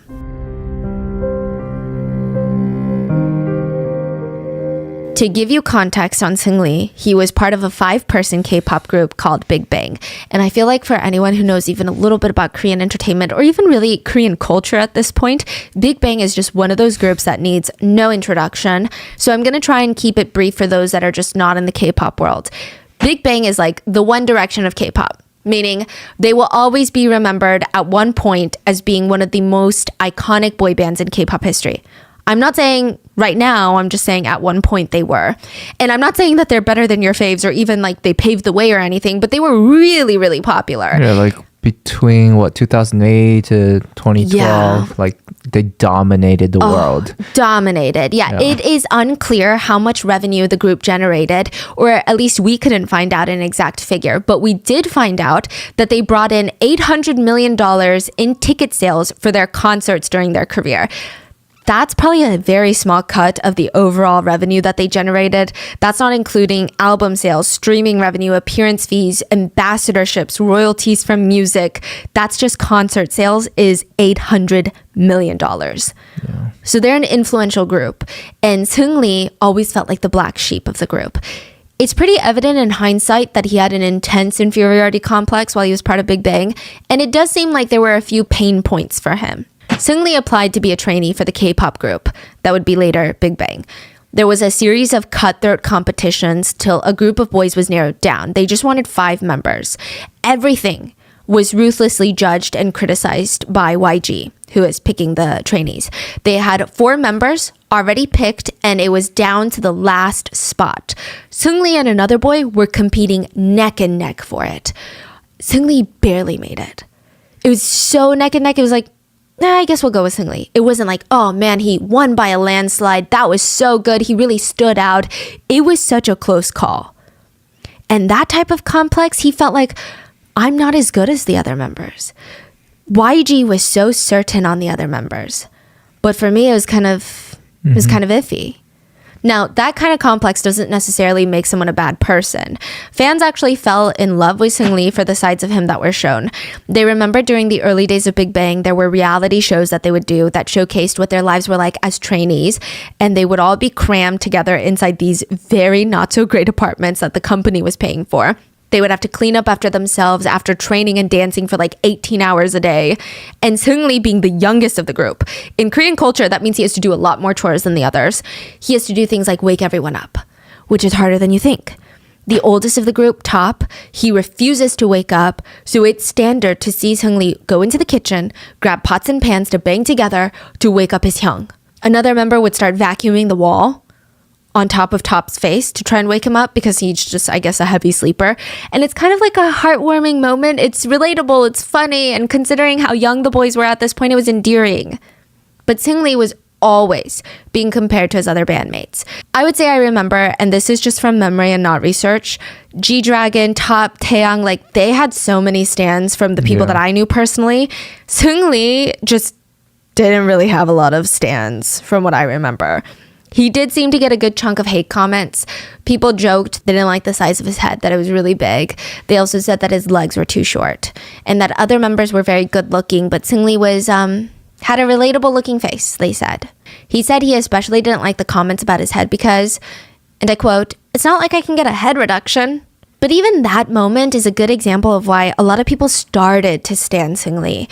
He seemed like the underdog, and he was not shy to show that he was vulnerable. And he wasn't like trying to be like, I'm actually really good, guys.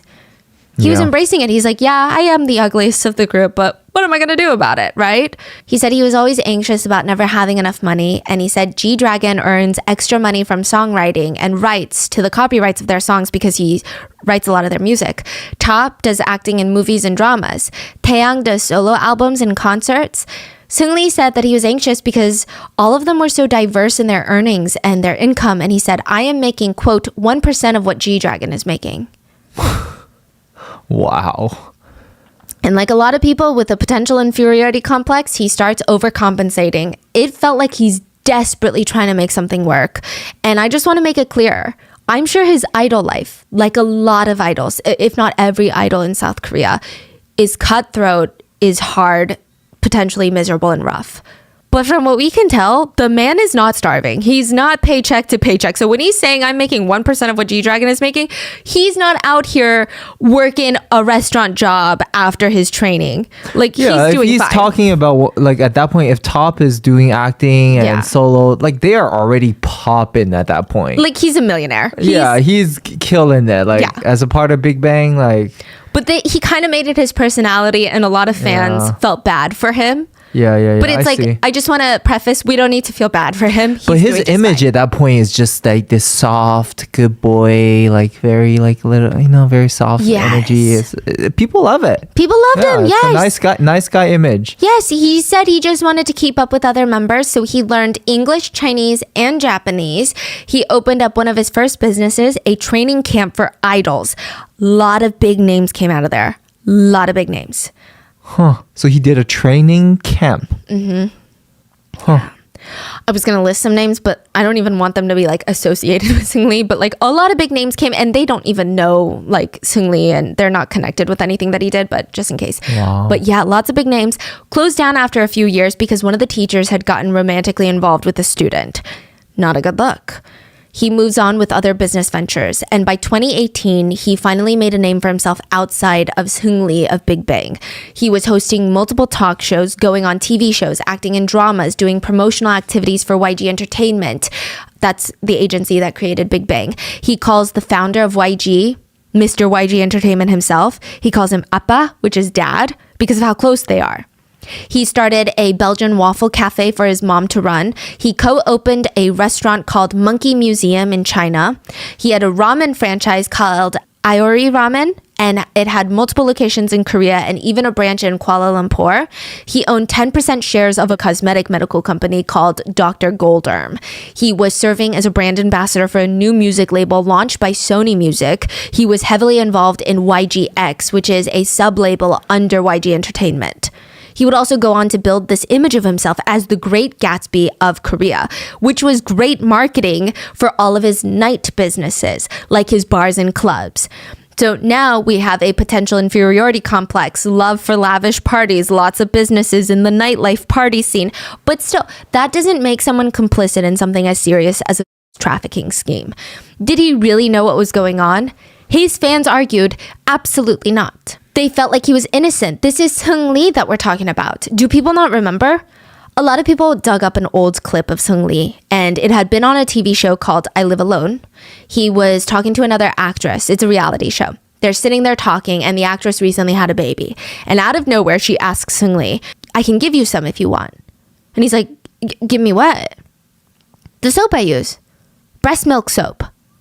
And Seung Lee looks very shocked. What is it made from? It's soap made from a mother's breast milk. Seung Lee puts his cup down to take a few seconds to gather his thoughts. Breast milk is very healthy, yeah? Because he doesn't want to offend her, but he still doesn't know what to say in that moment. And it's a really innocent, comical moment. The actress keeps explaining the whole process of how the soap is made, and Seung Lee is coughing because he's shocked by all of this information, and he's just trying to be polite. So he says, okay, yeah, thank you. Yes, of course, I would love some. How many do you want? I have a lot. You can just text me. He's like basically about to throw up some water if he has any in his mouth, and he's text you to ask for the breast milk. It seemed like the actress was genuinely having a fun time shocking Seung Lee, messing around with him. And Seung Lee comes off super naive, super innocent, super polite. So fans are like, you're telling me that this guy that's shy when someone offers him breast milk soap is a brilliant mastermind behind a sex trafficking ring? Breast milk boy? Do you know what it means to bomb a chat? Usually friends will start group chats on Kakao Talk, which is like the WhatsApp or WeChat of Korea. And when they're done with the group chat, or if they've said enough inappropriate comments or told enough secrets on that group chat, someone will text, blow up the chat. One by one, the notifications come in. Blank left the chat, blank left the chat. And once every single person leaves the chat, everything in that chat gets automatically deleted by Kakao. So it's not like you can leave the chat but still see what's in the chat. It's gone. The chat history deleted along with any videos and pictures sent into the chat. When the Burning Sun group would feel like the chat had gotten a little too incriminating, when they had texted too many pictures and videos of unconscious women, when they had talked about too many VIPs essaying unconscious women, they would periodically text out, bomb the chat, blow it up, which helps with making sure that if someone's phone is ever taken in by the police, if someone's phone is ever lost, they might see the current group chats that are probably very incriminating. They won't see years and years of incriminating activity. It's almost like an insurance policy to everybody in that chat that they were going to at least cover their asses. And it was in everyone's best interest to bomb the chat, to delete it. Or so they thought. JJY was part of these group chats. And some quick context to JJY, he's what they call a multiplayer in Korea. He's a singer, songwriter, TV personality. He's known for having this wild, fun personality, so a lot of talk shows love him. He's also very, very good at singing. He never left the chats. He was part of all the Burning Sun chats. He was part of every single Seung Lee chat about unconscious women, selling women, bidding women. He never left it because he felt so sad to part with all the amazing pictures and videos of women being victimized. So he always pretended to leave the chat last. But the truth is, he never left any of them. He kept each and every single one. And when his ex-girlfriend reported him for taking videos of her without her consent, and he would turn his phone in to the tech company, he would be the one to bring the whole operation down. Wow. So even when he did that, he thought he can just break his phone and he's good. Yeah. But this is the tech company that recovered the data from Sewol Ferry victims' phones. So like they knew what they were doing and they take their jobs very seriously. But he was like, oh, well, I basically smashed my phone, so it's fine. It was not fine. Even years before this, there was an incident that felt like foreshadowing to everything that was about to happen. JJY was on a show with Chico, another celebrity, and Chico joked about JJY's golden phone. And immediately, because they're on set filming a show, JJY's face changes for a split second. He drops his face mask. Not his literal face mask, but he drops his smile, and he has this very sour look on his face. It's very much the stop talking about this look. What's a golden phone? People thought golden phone as in these sex videos now. But Chico would later be involved in the Burning Sun controversy because netizens accused him of knowing what JJY was doing on his phone. He's like, you probably saw the videos then. Yeah, why would he, if he does, why would he put that information in TV, right? That's what Chico is saying. He's saying, guys, I meant golden phone. Sometimes people use it to refer to someone who has a lot of good connections. So if you were to have Beyonce and Taylor Swift on speed dial, you have a golden phone because you have their numbers. And so he was briefly involved in the Burning Sun scandal. But ultimately, JJY's golden phone would bring down some of the biggest names in K-pop. February 26, 2019, the first round of messages are released to the public, and multiple celebrities would go down after the release. Along with investors, the management team, and employees of Burning Sun, there were a few key people in the group chats. Choi Jung-hoon, wholesome singer from FT Island boy group. Yeah. Lee Jung-hyun, idol from boy band CN Blue. Kwon Hyuk-jun, brother of Girls' Generation Yuri. JJY, singer, TV host, celebrity TV personality, and of course, Seung-lee of Big Bang, owner of the Burning Sun. And it clearly shows that Seung-lee is involved. He is texting employees about investors that are coming, and he writes, give them everything they want, call the girls over. There's also a guest coming from Taiwan. Employee responds, which girls can we call right now? Oh man, it's the Chinese already? Oh my god. Take care of them so they don't get involved with others. Yes, I will stick by the VIPs. Seung-lee texts, you better do it right and make no mistakes. Another business partner tells the employee, put a boy in there too, someone who can serve redacted. A boy who can't speak English, someone like redacted. Employee responds, okay, will do. I'll do the job well. Seung-lee even texts, and which girl are you going to bring? Get the kids who give it easily. Get the kids who gives easily? Yeah, like as in, is easy to essay, is the presumption here. JJY is randomly in that group chat, and he's like, I bet the Chinese like plastic surgery girls. And Seung-lee is just like, all right, just do well. Another partner of the business texts into the group chat, I'm preparing the right now, so when the two come, I will guide them and make sure they end up smoothly with the VIPs in the hotel room. Seung-lee text, chairman's guests are also coming. I think we need to set up a separate party for them. Let's give them back 100 times what we received from them. Guys, please look for any pretty looking girls who can possibly speak some Japanese. Let's pack the place. For Christmas, rather than us having fun, let's experience a Christmas of finding satisfaction and making others happy. This time, let's give the chairman a great time and make him happy for all the summers he sent us yachts with staff and chefs from Japan to Busan for us to enjoy. Bro, like, he is the fucking worst because he's literally masterminding this whole sex ring. He is the culprit. He is the mastermind behind this whole operation. Like, he's the worst. He's like the ones connecting everyone. Like, none of this would have even been possible without him. Yeah, he's doing this for the money and profit, and he's literally selling women for money. Yeah. Yeah. I mean, I feel like a lot of media outlets, I don't know if it's legality or they're just trying to keep it professional. But honestly, he's just straight up, in my personal opinion, like a pimp. Yeah, worse like a than disgusting, that. Exactly. vile trafficking pimp. Like, honestly. Yeah. In another conversation, Seung-Lee talks about a girl that he likes, and he writes, "Redacted is actually art. I admit it." JJY texts, "I touched the hell out of her boobs." Her boobs big? They're fake. Seung-Lee texts, "Redacted is coming." Like a girl is coming. And JJY says, "Stop these foreigners from coming." Seung-Lee texts, "You fucking bitch, there are investors." Then another conversation, Seung-Lee writes, "The party last night was a hit." Another idol says it was successful.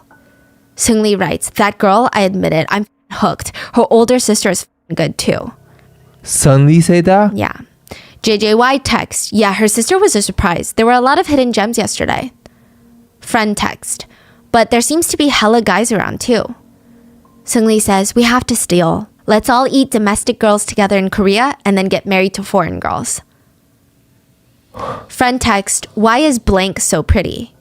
JJY says, "She's the bitch both Mr. B and I ate. LOL." Seung-Lee text, "And I plan on eating her too. Anyone here got her number?" An employee of Burning Sun text, "If you do it with that bitch, it's guaranteed a secret. She's very, I don't know anything." Seung-Lee texts, "LOLOL, she has amnesia. She doesn't even remember who she does it with." JJY texts, "Nope, not amnesia, just R word. LOLOL." Seung-Lee texts, "Could be she just doesn't remember."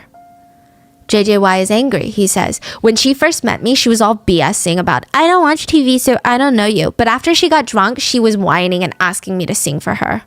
Seung-Lee says, "Want me to tell you something more funny? Or rather absurd? I opened my eyes and I was like, why am I sleeping with Si Nuna? When I was like, I thought I was sleeping with these other two girls. Where did they go? LOLOL." In another chat, Seung-Lee is asking a VIP client about what kind of women they like. And the client responds, "I'm not sure. South Asian men like white skin, so someone with fair skin and innocent and pretty features, or the opposite, just sexy. Girls like blank, blank, and blank who are innocent yet sexy, or just a super fancy glamorous girl. Those types of girls.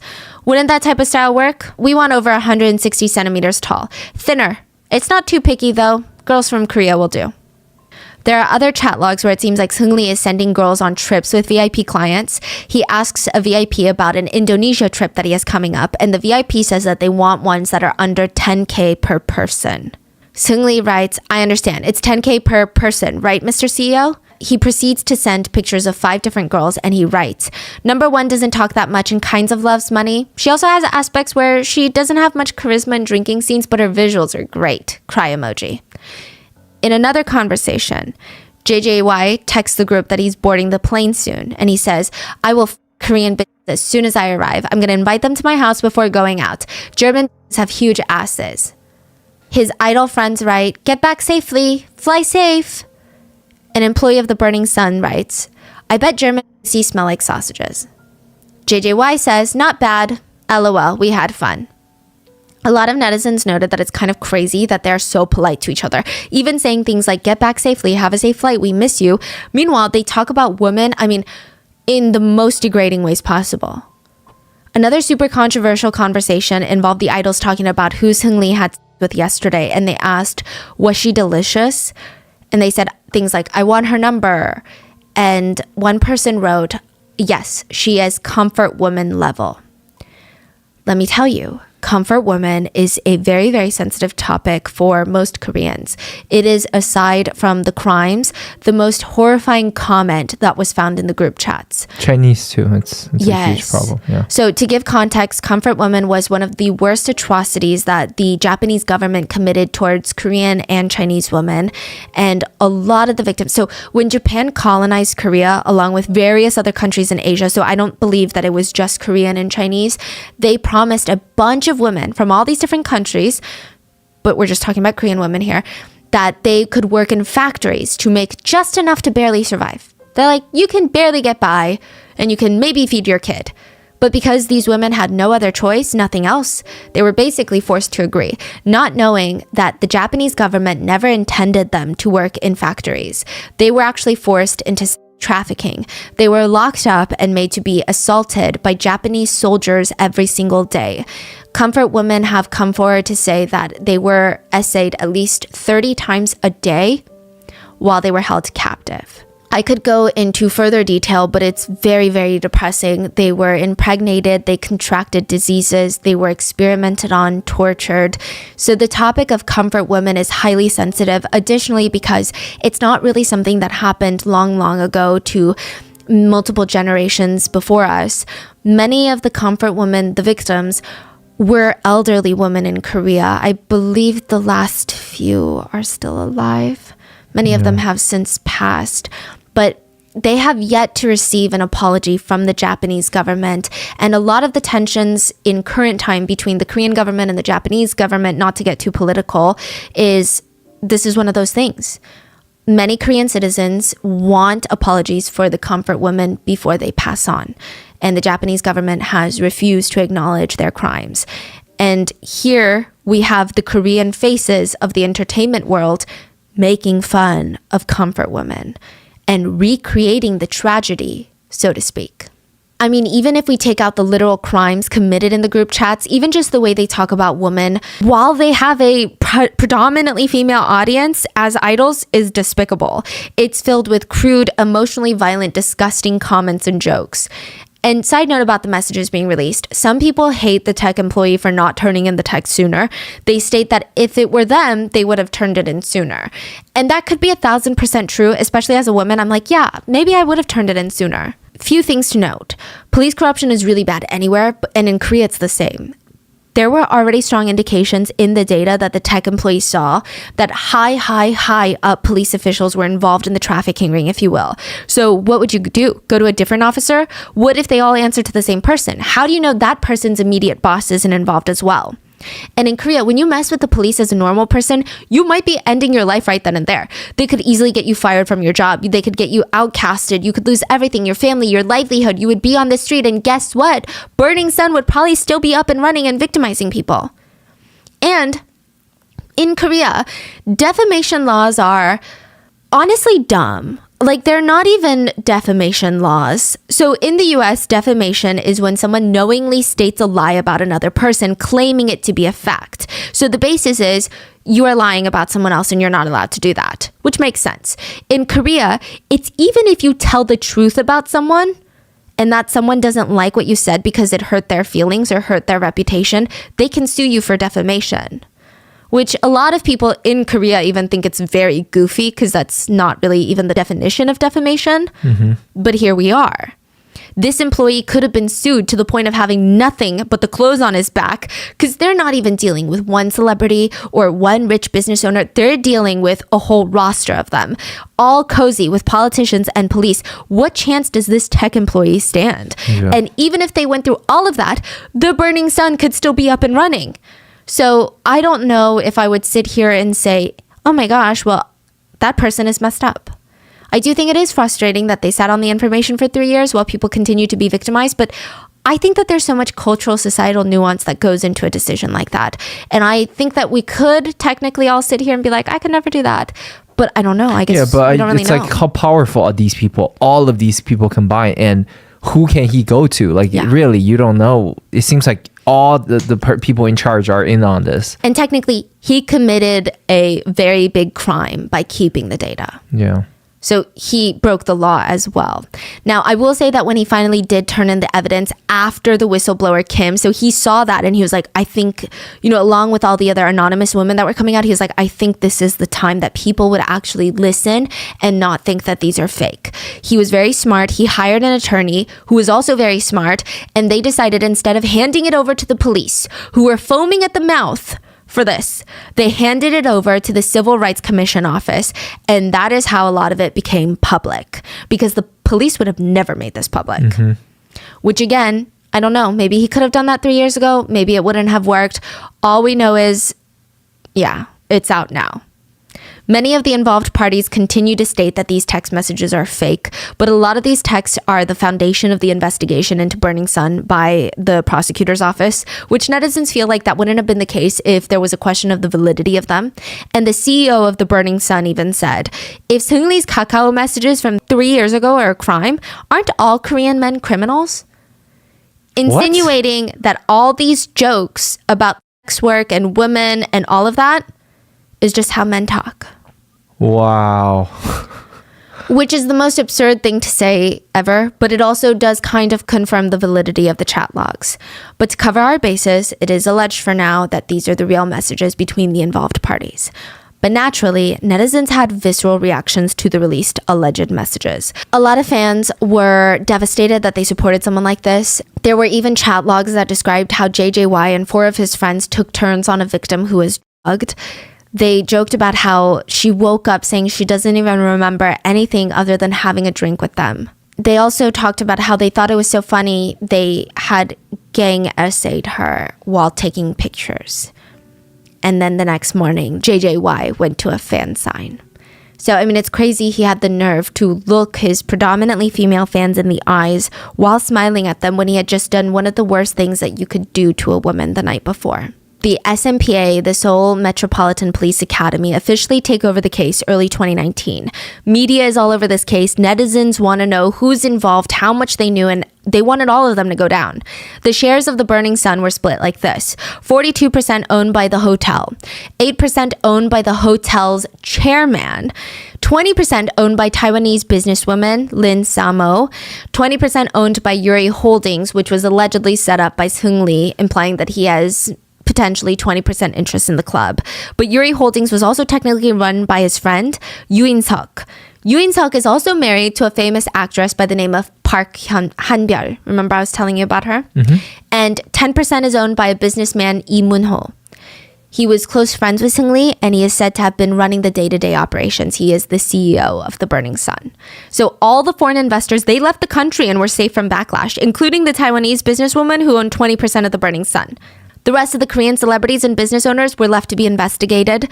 Burning Sun and Seung-lee were also under investigation for tax evasion, which, really doesn't feel that significant compared to the other allegations. But I think that it does shine light on a lot of the things that he was doing. It was suspected that with all of the business from his VIP clients, with the selling of SA, essentially, allegedly, and a lot of the alcohol packages, he would encourage payment in cash. It's alleged that he was evading taxes, money laundering. You remember the restaurant that he had, Monkey Museum? Yeah. They called it a restaurant, but it was like a nightclub.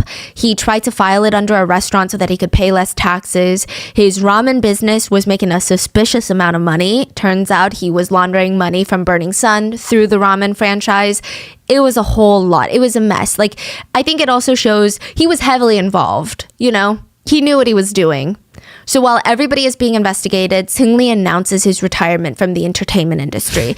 And it's a very off-putting statement. He's basically like, I think it's a good idea to retire at this point. I decided to retire because the issue has caused so much social controversy and I've been criticized and hated by the public for the past month and a half. And now with all the investigative agencies in the country investigating me, I am being labeled as a national traitor. I cannot allow myself to cause harm to everyone around me just to survive. 많은 분들께 실망 끼쳐드렸습니다. 다시 한번 죄송하다 말씀드리고 싶고요. Netizens hated his apology. It felt very, you guys blew this whole thing into something that it's not. So now I'm just going to retire then. I don't want to face your criticism. Also, it had this aura of, I don't know what's going on. I'm just as confused as you are. It's like, what's going on? There were even articles titled, The Burning Sun Scandal Case That Everyone Except Seung-lee Knows About. He also stated that this would be a good time for him to enlist in the army and serve his duty as a good Korean citizen. And everyone got riled up for that because in Korea, men have to serve 2 years, mandatory enlistment. They're like, the army is not a place for you to escape your reality. So even with all of this, the consequences just weren't that great. I mean, okay, maybe that's a strange word to use. It wasn't even comparable, I guess would be a better way to phrase it, right? Some of the more notable sentences included JJY, idol, sentenced to 5 years in prison. Choi Jong-hyun, idol, sentenced to 2.5 years in prison. Brother of Girls' Generation Yuri, sentenced to 4 years in prison. Meanwhile, Seung-lee enlisted in the army and he was able to have a military trial. Wow. He had 9 charges ranging from work, violent crimes, and then breaking food sanitation laws, occupational embezzlement, things like that. He was found guilty of all 9 charges, sentenced to 3 years in prison. He would have to file to be a offender, and he was fined almost $855,000. He appealed. He was given 1.5 years in prison instead of 3. Here's a convenient loophole that's going to piss you off.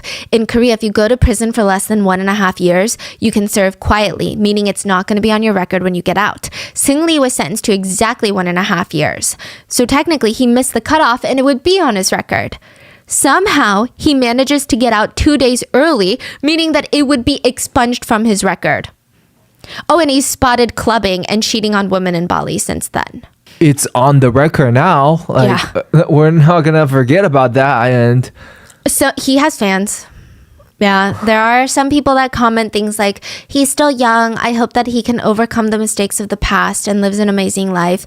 Isn't the rest of his life too long for him to just crumble like this? He paid the price of his sins through the law already. Let's all give him a chance. I will say most of the comments are pretty logical, and they read, every country needs harsher punishments for rape and sexual assault. He suffers 2 years in prison. His victims suffer a lifetime. 2 years isn't enough if you ask me. Anyways, if the system doesn't give them what they deserve, society should. Regardless, I think we can all agree that many of the perpetrators got off with much less time than expected. Even corrupt police officers who were exposed of being in on the whole thing, they were just either dismissed from their positions, and those were just the lower ranking ones. The high ranking officials that were involved, they weren't even dismissed. Nothing happened to them. There wasn't even some sort of PR statement of like, we're going to reorganize the police force and make countermeasures set in place against bribery and corruption. Nothing. Yeah. And all of the VIP clients, they essentially got away with it for SA. And somehow even Kim, remember the whistleblower who broke 3 ribs and got punched in the face? He started the Blue House petition. Well, he gets arrested too for allegedly sexually abusing 3 men and harassing people inside the Burning Sun, which half the people argue Kim is a wolf in sheep's clothing. He did good on whistleblowing the Burning Sun, but he was probably involved in some weird stuff too. And a lot of others believe, no, it's just fishy. Like the allegations against him are just fishy at this point. He was sentenced to a year in prison. But he says that he will be appealing the decision. So it seems like, minus Kim, everyone else got off with a slap on the wrist with all things considered. Unbelievable. The fact that the guy's roaming around, living his best life. A lot of K netizens think that it has to do with Korean society of victim blaming and shaming victims who come out for crimes like this. Remember the Itaewon case that we covered? We talked about how some horrible people didn't feel that bad for hundreds of victims who died because they said, well, why would they go out for a party for Halloween anyway? It's not a good place for young, respectable people. A lot of families of victims for Itaewon wanted their names not to be made public because they were scared that their loved ones would be victim blamed. And it was the similar case with Burning Sun. The victims were scared to come forward because they would have been blamed of, then why did you go to a club then? Yeah. Well, that's just the risk you take as a woman at a club. And because there weren't really that many victims that spoke forward at the court, speaking directly on the case, they got off way too easy. I think the only way to combat that is for societies to speak up more about in support of victims, right? Yes. Like that's the only way for other people to realize you're so dumb by saying that. Yeah. Like we need to make it you're dumb and gross. Keep talking about it to lift up the victims. Yeah. Yeah. And another thing was, it's just really annoying in the justice system that you would think drugging victims to SA them makes the crime that much worse, right? Because now you're doing more things to their body, but it actually helps the perpetrators get away with it in the eyes of the justice system because you know what's justice, right? It's a way for perpetrators to say, she's not credible because I her, but that's not the point. And it's just insulting and infuriating at this point. In other case-related aftermath news, the hotel on top of Burning Sun was shut down in 2021. The building was sold to Hyundai Construction, and they are now going to change it to be an apartment building. The co-founder of YG, Mr. YG himself, stepped down as CEO of YG Entertainment, one of the big 3 entertainment agencies in South Korea, because of this scandal. It is stated that YG lost close to $100 million worth of investment money because of the Burning Sun case. And recently, Choi, one of the idols, was released from prison as well, and paparazzi found out which church he was attending with his mom, and they stopped him in the church parking lot to ask him for an interview. And in the footage, he literally, you can hear this man whining for his mom. He's like, Mom!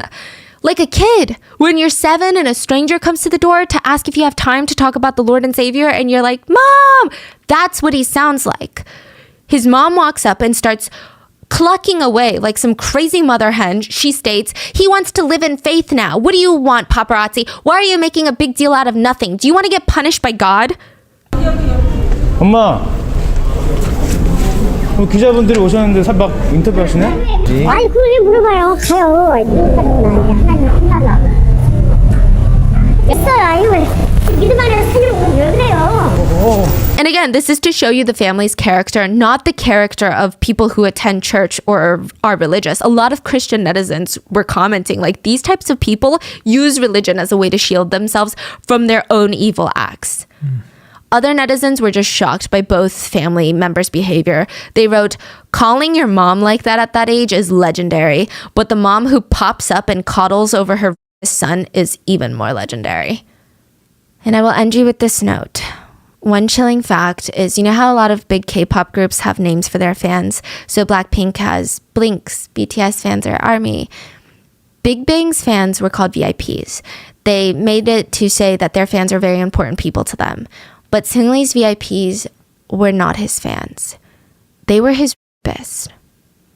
And I just hope with him being back in the news with these scandals, Burning Sun is never forgotten, because how do you get away with something like that? He shouldn't be able to have anyone foaming over him or... Yeah. Yeah, he or should never be able these... never be able to make a comeback. He's just a vile criminal. Yeah. So what are your thoughts on the Burning Sun? And let me know in the comments. And please be safe. I'll see you guys on Sunday for the mini-sode. Bye.